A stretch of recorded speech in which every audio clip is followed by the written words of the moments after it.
This one is the worst one ever. I managed to print, but I forgot a couple, so... okay.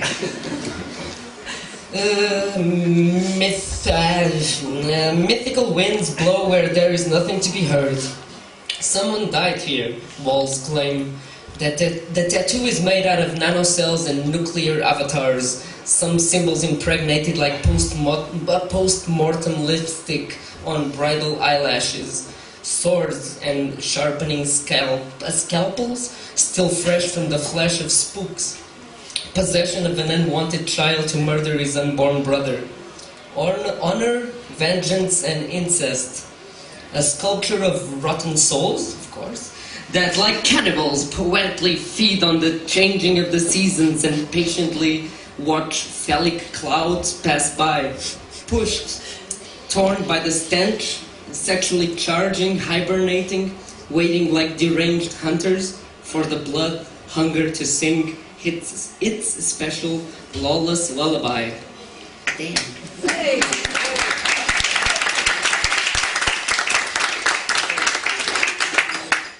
Second round. 10 years ago, on this same day, which was 8th of March, God killed himself and ego was born. A fantastic fluke of instinctive patterns, hiding and seeking, hiding and seeking. I love her face. She's making this. Really good stuff. This is my cherry on top of the cake.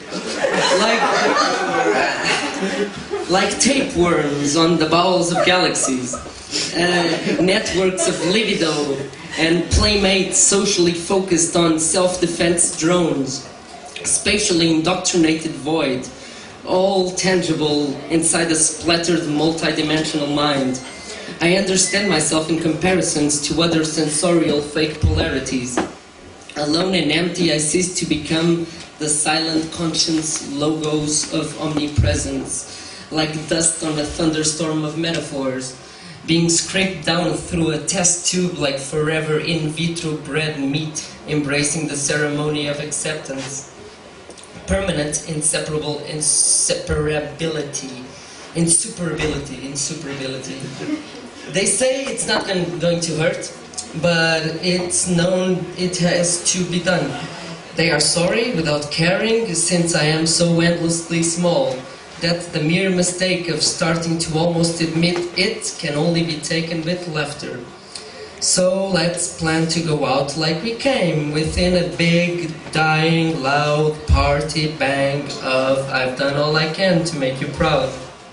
Of this dream, this game, tiny stain, unchangeable belief in nothing but zigzagging again to the choir of death, this time made out of bliss. This was provoked by DMT. Please welcome Enrique.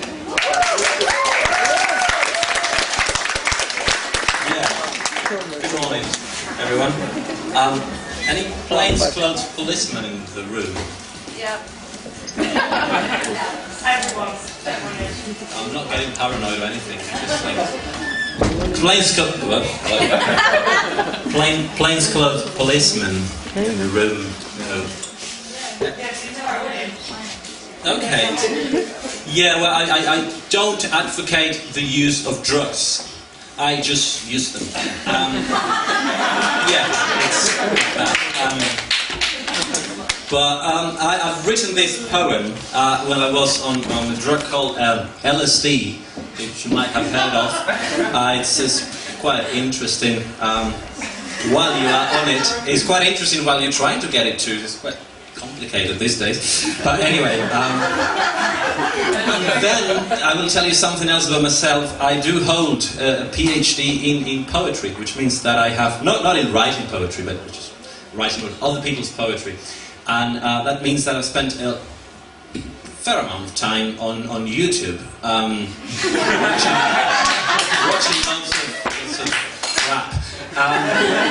Yeah. So anyway, I want to read you this poem I wrote on acid, and then this small experiment that I did, trying to blend it with this rant that is on YouTube, and I hope you have seen, I mean, if you have, it makes some sense, otherwise it's a bit pointless. It's called Drinking Out of Cups. Are you familiar with that? Have you seen that? My friends have, obviously, but... Yeah! No, okay, well, it's just like my poem dialoguing with this rant, and see what comes out of it. So I'm going to read the poem first, as it was written originally, and then I will read it with all these interwoven lines from the YouTube rant. So it was originally called Whale Sounds. Submarine bodies of laughter disembodying themselves in frantic spirals. Whirlwinds of joy sucking us into a larger sound that embraces us and our shadows. Now beat, beat, beat to the secret rhythm of the ocean. Deeper, deeper, an irreference point falling into the black hole of uncertain perception. And yes, here we are, not too sure of who we are or where the foundations of this here lie, if at all.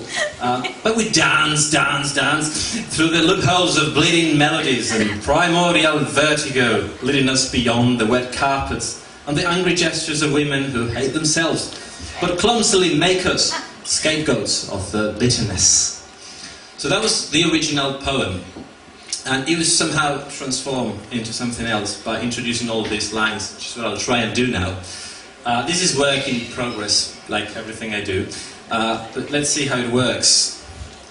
Submarine bodies of laughter, all of the seahorses. Disembodying themselves in frantic spirals. Lighthouses rule. Whirlwinds of joy, yeah right. Sucking us into seahorse, sea hell. A larger sound that embraces bullshit. Us, Captain Tying Knots, and our shadows. Who bought that chair? Now beat, beat, beat, Mr. Balloons, to the secret rhythm of the ocean. Fuck you! Deeper, deeper. What is this garbage? Any reference point falling? Kid in the background fucking going crazy into the black hole of uncertain perception. Lead me to the building. And yes, here we are, drinking out of cups. Not too sure of who we are, where the foundations of this here lie. Get real, if at all. No way. But we dance, dance, dance, Pederskun fiddle to the loopholes of bleeding melodies. Think it's Miss Saints, primordial vertigo. Not my chair, not my problem. Leading us beyond the wet carpets, no once, no never. And the angry gestures of women who hate themselves, nope. But clumsily make us, Mr. Walk Down Me and the walkway, scapegoats of the bitterness. Thank you very much. Around the back streets of Osaka with a cheap plastic pot of noodles, always looking out of place, yet secretly thinking he knew. Who was inseminated by Miles Davis, 1970, Isle of Wight, and 1973, Montreux. Coated in absurd bliss, smeared in neon happiness all over and over again. Who tore down the Spanish flag and liberated his native island, bringing back to life the great glorious Guancho Republic from some imaginary corner of his confused mixed-race brain, and then watch it all disintegrate into spontaneous anarchy, full of bananas and oversexed old Swedish ladies. And walked around in sandals spreading invisible revolutions, preaching against the enemy within, withering slowly to the rhythm of his own silence. Who stood defiantly in front of the camera, his penis graciously hanging down, basking in the broad light of late summer, claiming the black sands from all the untimely usurpers of previous centuries. And who was too English anyway to be taken seriously at home, and too foreign to ever get past, so where do you come from originally? Who teased out the holy hidden trickster and made him masquerade naked in front of all his friends and cook good old peasant wholesome food, so straight from the finest skips of Manchester. And was too lazy to ever find a voice, so ended up sounding a bit beat. Not that he ever cared or tried to avoid it that much. Writing poems about masturbation, even though they were so 1960s. who preached anarchy but practiced hierarchy at home, and who thought he could defeat an army of paranoid policemen with a single sleazy wink. Who sought out the best of all neuroses from his lovers, fresh, warm, smelly chaos thrown into the furthest corners of the infinite multiverses, splashing delicious incontinent madness exploding right within. And who knew many dealers, all very honourable and reliable ladies and gentlemen, and profited from their acquaintance at least twice a month. Who was nonetheless forgiven, but never fully recovered, and so spent the rest of his life walking in spirals, going nowhere, laughing out loud. Thank you very much.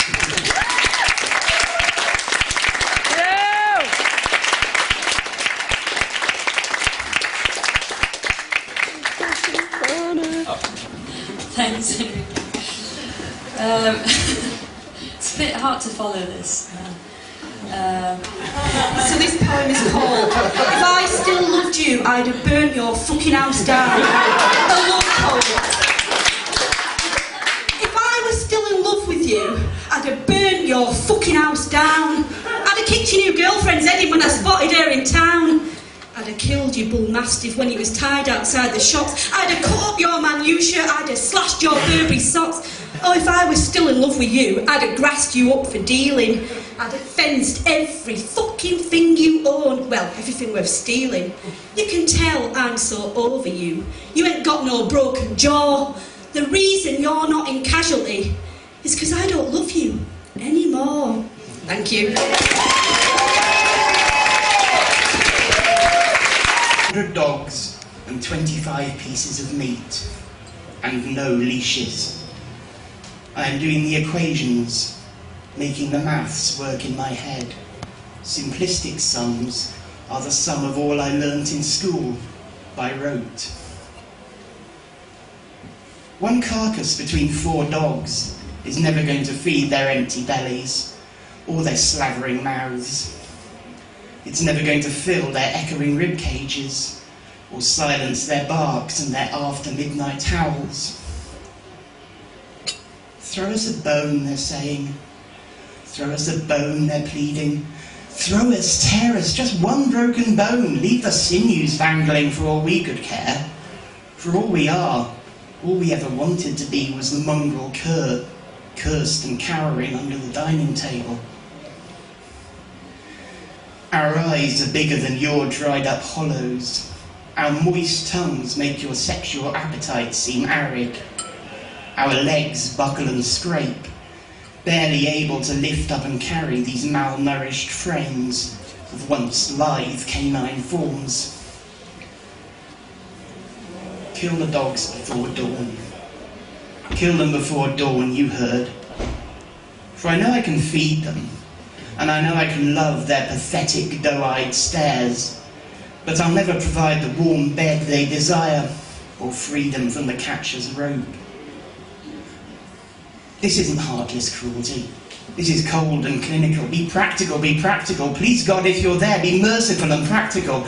You've bolts of lightning to spare, yet why waste those when a single breath will topple them? But God's not here, not there, and he was never everywhere.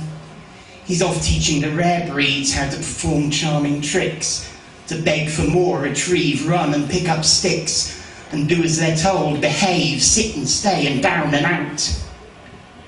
Which leaves the hounds, with blood in their mouths, with the fresh stench of flesh gathering in their spittle. 100 dogs.